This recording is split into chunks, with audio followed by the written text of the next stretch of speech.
আপনি এখানে দাঁড়িয়ে আছেন? আসুন, আমায় সাহায্য করুন। আমি নিশ্চিত যে রাধার এই সুন্দর দৃশ্য খুব ভালো লাগবে। আমি যখন রাধার কাছে গিয়েছিলাম তখনও আমার খুব যত্ন করেছিল। তাই জন্য যখন ও এখানে আসবে তখন আমি ওর রাজকীয় অভ্যর্থনার ব্যবস্থা করব। আচ্ছা, এবার আপনি বলুন আমি ওর জন্য আর কি কি করতে পারি। কিছুই না। তার মানে? অর্থাৎ দেখুন, এই যে সমস্ত আয়োজন আপনি করছেন তা খুব ভালো হচ্ছে, আর নিঃসন্দেহে আপনার উদ্দেশ্য হলো অত্যন্ত পবিত্র। কিন্তু এরকম হতেই পারে যে হয়তো রাধার এই আয়োজন ভালোই লাগলো না। হতে পারে নরম বিছানা রাধার ভালোই লাগে না, এই মনোরম দৃশ্য রাধার ভালো লাগলো না। সম্ভবত রাধা হয়তো অন্য কিছু চাইছে। সেই জন্য আমি তো শুধু আপনাকে এটুকুই বলবো যে আপনি কিচ্ছু করবেন না, কোনো আয়োজনই করবেন না।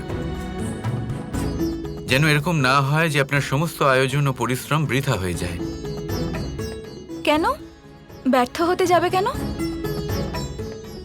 রাধার এইসব ভালো লাগবে। আমার বিশ্বাস আছে রাধার এই রাজকীয় আদর যত্ন খুব ভালো লাগবে। ঠিক আছে, আপনার যা ঠিক মনে হয় আপনি তাই করুন।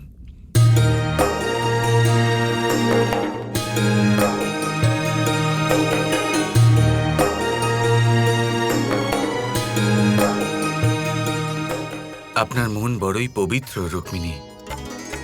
শুধু সেই একটাই ইচ্ছে আছে যা আপনার মনকে অধীর করে রেখেছে। আপনি সবার সামনে সম্পূর্ণ চেষ্টা করে চলেছেন এটা প্রমাণ করার জন্য যে কৃষ্ণ এই সংসারে সব থেকে বেশি আপনাকেই ভালোবাসে।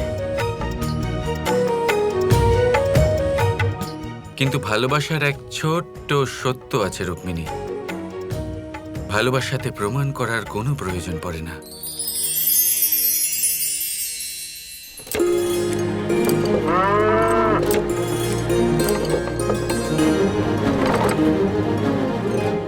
কি হলো গাড়োয়ান, থেমে গেলেন কেন? রাধারানী, আপনি নিজের চোখেই দেখুন।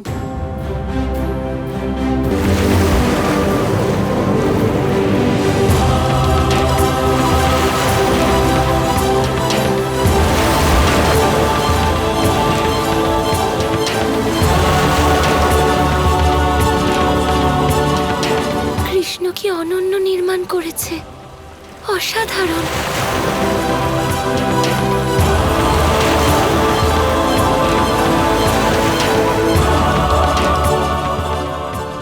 শীঘ্রই চলুন গাড়োয়ান।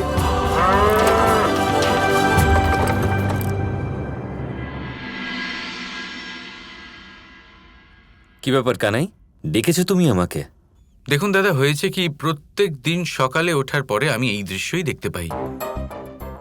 এই রান্নাঘর, এই গোদাম, এই ঘর, আর এগুলো একটু অগোছালো লাগছে। এগুলো ঠিক করে দিন না, পরিষ্কার করে দিন এটা। তাহলে তুমি ওইদিকে দেখোই বা কেন?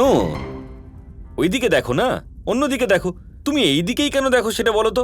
আপনি এদিকে আসুন, দেখাই। এদিকে আসুন। এবার আমার জায়গায় দাঁড়িয়ে সামনে তাকান। আপনি চোখ ওদিকে যায় কিনা আমায় বলবেন। এদিকে দেখুন, আপনি ওদিকে দেখবেন না। এদিকে দেখুন, কিন্তু ওদিকে আপনার চোখ যাবেই। নিজে থেকেই আপনি ওদিকেই তাকাবেন। দেখলেন দেখলেন, আমি বলেছিলাম না? না তা না। আবার দেখুন, আবার দেখুন, আবার ওদিকে দেখুন। দেখুন, আবার দেখছেন আপনি। কি কানাই, তুমি যদি বারবার আমাকে বলো যে ওইদিকে দেখো না, ওইদিকে দেখো না, তাহলে ওইদিকে তো চোখ যাবেই। না না না না না, সেই জন্য আপনি ওদিকে দেখছেন না। আপনি দেখছেন কারণ এই স্থান অগোছালো হয়ে আছে। মেনে নিন, আর কাউকে বলে জায়গাটা পরিষ্কার করিয়ে দিন না দাদা। হতে পারে কারোর থাকতে সুবিধা হবে। কি বলছো? রান্না ঘরে কেউ কেন থাকতে যাবে কানাই? ওখানে রান্না হয়তো কানাই। এক মুহূর্ত, আমরা এতদিন ধরে এখানে আছি, এতদিন তো তুমি কিছু বললে না, কিন্তু তুমি আজই এইসব কেন বলছো? আরে আজ হঠাৎ মনে হলো। তুমি সত্যি সত্যি করে বলো যে এর পিছনে কারণটা কি কানাই? কি চলছে তোমার মাথার মধ্যে? করিয়ে দিন না পরিষ্কার পরিচ্ছন্ন। ঠিক আছে ঠিক আছে, করিয়ে দেব। বলছে তো এমন ভাবে যেন নিজেই থাকবে ওখানে। ধরে নিন আমিই থাকতে চলেছি।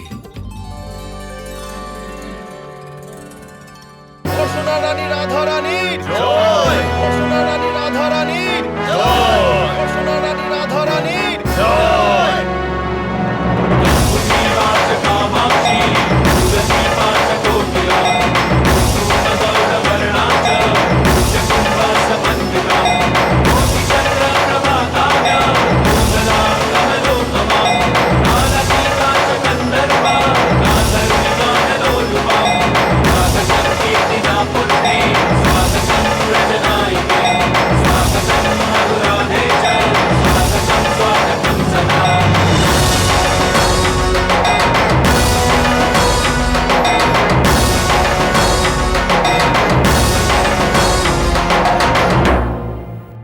আসার জন্য অনেক অনেক ধন্যবাদ।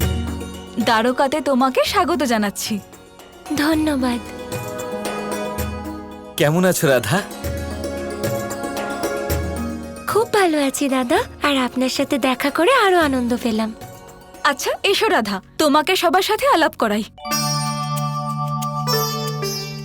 রাধা, ইনি হলেন কৃষ্ণের মা দেবকী। ভালো থেকো। আপনার কথা অনেক শুনেছি, দেখা করে খুব ভালো লাগলো। এই কথাটা তো আমার তোমাকে বলা উচিত রাধা, কারণ কৃষ্ণর থেকে আর অন্যদের থেকে আমি তোমার বিষয়ে শুধু ভালো কথাই শুনেছি। আর আজ তোমাকে দেখে আমার খুব আনন্দ হচ্ছে। আর ইনি হলেন কৃষ্ণের দাদু উগ্রসেন। থাক থাক রাধামা, এত অল্প বয়সে তুমি বর্ষণার কার্যভার এত ভালোভাবে সামলে রেখেছ।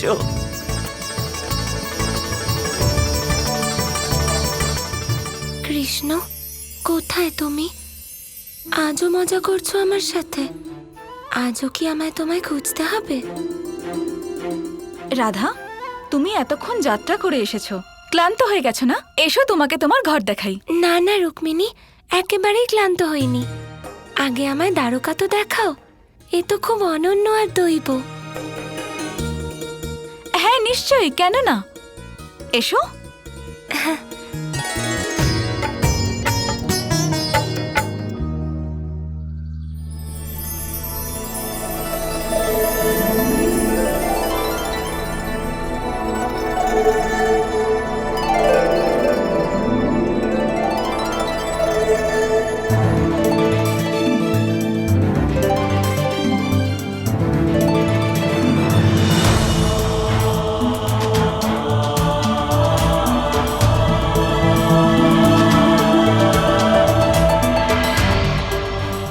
কৃষ্ণ তো এই দ্বারকা একেবারে তেমনই বানিয়েছে যেমন আমি স্বপ্নে দেখেছিলাম, কিন্তু এই সংসারে কৃষ্ণকে কেন দেখতে পাচ্ছি না?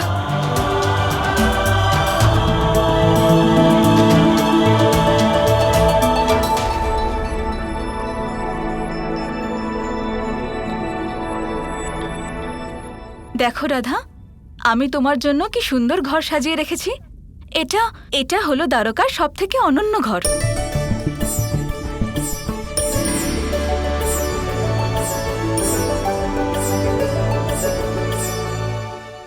সত্যি রুক্মিণী, ঘরটা তুমি খুব সুন্দর সাজিয়েছো। হ্যাঁ রুক্মিণী, রেবতী ঠিক বলছে। তুমি এই ঘর খুবই সুন্দর করে সাজিয়েছ, কিন্তু আমি এই ঘরে থাকতে পারবো না।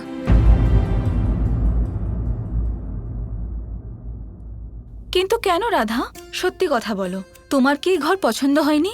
না না রুক্মিণী, ঘরটা তো তুমি খুবই সুন্দর সাজিয়েছ, কিন্তু আমি এই রাজকীয় কক্ষে থাকতে পারবো না। এরকম কেন? আসলে আমি বর্ষনাতে সমস্ত প্রজাদের এটা কথা দিয়েছি যে আমি ওদের রাধা হয়ে একজন সাধারণ মানুষের মতো থাকবো। এখানকার কোনো রাজকীয় সুবিধা বা জিনিসের ব্যবহার করব না।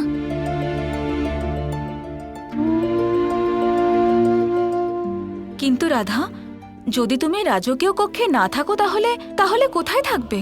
তুমিই বলো, বলো না এখানে এমন কে আছেন যিনি এখানে থেকেও রাজকীয় সুখ ভোগ করেন না?